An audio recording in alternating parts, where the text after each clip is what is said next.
క్లిష్టమైన ఈ సమస్యను భారత అత్యున్నత న్యాయస్థానం ఎలా పరిష్కరిస్తుందనేది ఇప్పుడు ఆసక్తికర అంశం. పొలిటికల్ పార్టీలకు ఎక్కడి నుండి డబ్బు వస్తుందనేది బయటకు తెలిస్తే అది దాతల భద్రతకు, గోప్యత హక్కుకు ఇబ్బంది కలిగిస్తోంది. పోనీ వారి సమాచారం గోప్యంగానే ఉంచితే అది నల్లధనం పెరిగిపోవడానికి దారి తీస్తుందనే అనుమానము లేకపోలేదు. ఇలాంటి ధర్మ సందేహాన్ని ధర్మాసనం ఎలా పరిష్కరిస్తుందనేది ఉత్కంఠగా మారింది.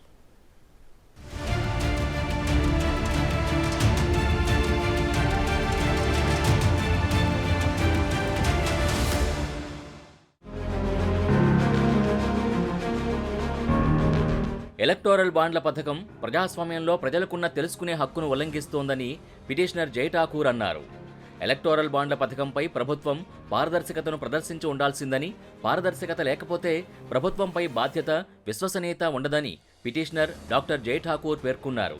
ఎలక్టోరల్ బాండ్ల ద్వారా రాజకీయ పార్టీలకు అనామకంగా నిధులు సమకూరుతున్నాయంటూ ఆమె సుప్రీంకోర్టులో సవాల్ చేశారు. ఈ పథకంతో అధికారంలో ఉన్న పార్టీ ఎన్నికల బాండ్ల ద్వారా ఏ నిధుల్ని ఎక్కడి నుంచి తీసుకుంటుందో బహిర్గతం చేయకపోవడం ప్రజల హక్కుల్ని ఉల్లంఘించడమే అన్నారు. जी 2018 में सरकार ये इलेक्टोरल बोर्ड की जो स्कीम लेके आई थी उसका मैंने विरोध किया था और मैं चाहती हूँ कि सरकार इसको ट्रांसपेरेंसी रखे, क्योंकि जब ट्रांसपेरेंसी नहीं रहेगी तो निश्चित रूप से ना तो कोई रिस्पॉन्सिबिलिटी रहेगी ना कोई क्रेडिबिलिटी रहेगी. यहाँ पे लोगों के अधिकार, जो अधिकारों का भी हनन हो रहा है, राइट टू नो.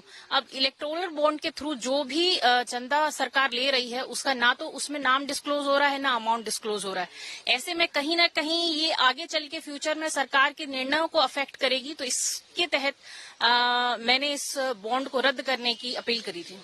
5 న్యాయమూర్తుల ధర్మాసనం పరిస్థితి తీవ్రతను అర్థం చేసుకోవడం వల్ల మంచి నిర్ణయం తీసుకుంటారని ఆశిస్తున్నట్టు డాక్టర్ జై ఠాకూర్ అన్నారు. ఎలక్టోరల్ బాండ్ల పిటిషన్ను పరిశీలించిన భారత సుప్రీంకోర్టు ఆందోళన వ్యక్తం చేసింది. దేశంలోని ఎలక్టోరల్ బాండ్ స్కీమ్లో పారదర్శకత లోపించిందని పేర్కొంది. ఈ పథకం కార్పొరేట్ సంస్థలు పెద్ద మొత్తంలో డబ్బును రాజకీయ పార్టీలకు విరాళంగా ఇవ్వడానికి అనుమతిస్తున్నప్పటికీ అదే సమయంలో దాతల గుర్తింపును గోప్యంగా ఉంచడం వ్యవస్థలో అసమతుల్యతను సృష్టిస్తుందని కోర్టు పేర్కొంది. ఎలక్టోరల్ బాండ్లను జారీ చేసే స్టేట్ బ్యాంక్ ఆఫ్ ఇండియాకు గానీ, లేదంటే చట్టాన్ని అమలు చేసే ఏజెన్సీలకు గానీ ఇది గోప్యం కాదని, వారి దగ్గర విరాళం ఎవరిచ్చారో సమాచారం ఉంటుందని తెలిపింది. దీంతో ప్రతిపక్ష పార్టీలకు ఎవరు నిధులిచ్చారో అధికార పక్షం తెలుసుకోగలదు గాని అధికార పార్టీకి ఎవరు విరాళాలు ఇచ్చారో కనుగొనే మార్గం ప్రతిపక్షాలకు లేదని కోర్టు హైలైట్ చేసింది. రాజకీయ పార్టీలకు భారీ మొత్తాల్ని విరాళంగా ఇవ్వడానికి కార్పొరేట్ సంస్థలు ప్రధానంగా ఉపయోగించే ఎలక్టోరల్ బాండ్ల చెల్లుబాటుని సుప్రీంకోర్టు పరిశీలించింది. ప్రాథమికంగా ఈ పథకం పారదర్శకతలో కొన్ని లోపాల్ని నవంబర్ 1వ తేదీన జరిగిన విచారణలో గుర్తించింది. ప్రస్తుతం ఈ వ్యవస్థ ఇన్ఫర్మేషన్ బ్లాక్ హోల్ని సృష్టించిందని బెంచ్ పేర్కొంది. పిటిషనర్ వైపు న్యాయవాది వాదనలు విన్న తర్వాత సీనియర్ న్యాయవాది Vijay Hansaria, chief justice DY Chandrachud, న్యాయమూర్తులు సంజీవ్ ఖన్నా, బిఆర్ గవాయ్, బేబీ పర్దివాలా, మనోజ్ మిశ్రాలతో కూడిన ధర్మాసనం ఈ అభిప్రాయాలను వ్యక్తం చేశారు. ఇందులో ఉన్న మరో సమస్యని హైలైట్ చేసిన ధర్మాసనం దాత తప్పనిసరిగా ఎలక్టోరల్ బాండ్ కొనుగోలుదారు కాకపోవచ్చని, ఎందుకంటే భారీ మొత్తాన్ని విరాళంగా ఇచ్చే కార్పొరేట్ తాము ఖర్చు చేసిన ధరపై ప్రీమియం చెల్లించడం ద్వారా ఎలక్టోరల్ బాండ్లను కొనుగోలు చేయమని పెద్ద సంఖ్యలో ప్రజల్ని కోరవచ్చని తెలిపింది. సిజేఐ నేతృత్వంలోని ధర్మాసనం తమ అభిప్రాయాన్ని స్పష్టంగా వెల్లడించింది.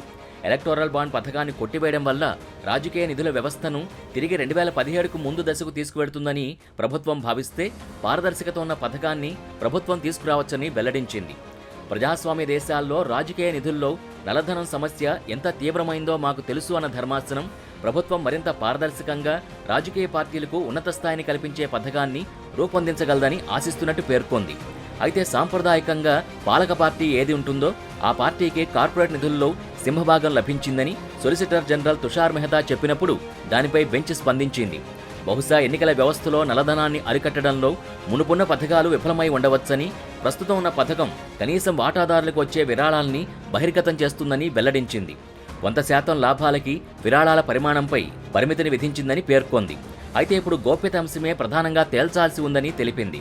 ఎలక్టోరల్ బాండ్ల వెనక ఉన్న లక్ష్యం సందేహాస్పదంగా ఉండకపోవచ్చు కానీ సమస్యలున్నాయని చెప్పింది.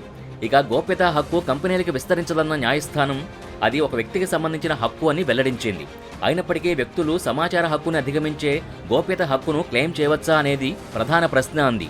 అలాగని గోప్యతపై వాదన పౌరుల సమాచార హక్కును భర్తీ చేస్తుందని చెప్పలేమని కోర్టు అభిప్రాయపడింది.